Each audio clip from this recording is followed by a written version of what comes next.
दोनों बच्चे पिताजी के कमरे में छोटी छोटी कटोरियों में क्या लेकर भागे चले जा रहे हैं, रोहिणी? शेखर ने पूछा। पिताजी के दोनों पैरों में बड़ा दर्द है। उन्होंने ही बच्चों से कहा है दोनों हल्के हल्के हाथ से मालिश कर दिया करो। दोनों घंटों बैठे रहते हैं दादाजी के पास। रोहिणी का जवाब आया कि तुम मुझे पहले क्यों नहीं बताया?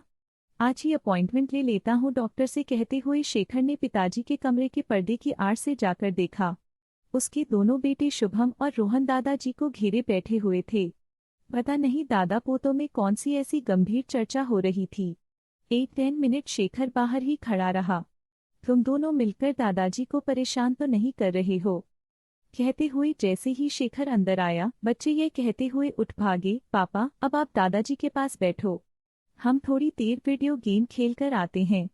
आपने मुझे बताया नहीं कि आपके पैरों में दर्द शुरू हो गया है। चलिए डॉक्टर से अपॉइंटमेंट से लेता हूँ। इतना कहकर शेखर बाहर जाने लगा। तभी पिताजी ने कहा, पैरों में इतना दर्द तो हमेशा ही बना रहता है शेखर, तबीयत खराब नहीं रहती बेटा, भी कभी मन खराब हो जाता है। दिन भर बिस्तर पर पड़े पड़े ऊब जाता हूँ। दोनों बच्चे स्कूल से आने के बाद पढ़ाई तो तय समय पर करते हैं, किंतु ना ज्यादा बाहर खेलने जाते हैं, ना ज्यादा किसी से बात करते हैं।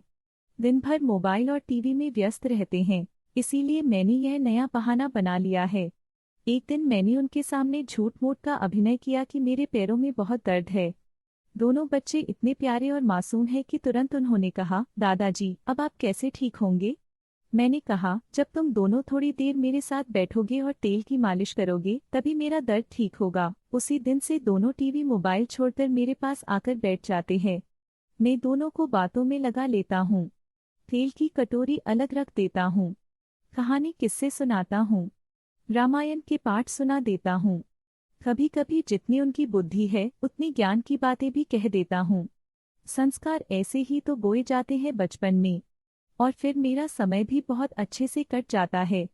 सुनकर शेखर बहुत खुश हो गया। अब आप यह तेल मालिश और रोज की कहानी किस्से कंटिन्यू रखना पिताजी, यह आपका और मेरा सीक्रेट रहेगा, मैं किसी को नहीं बताऊंगा।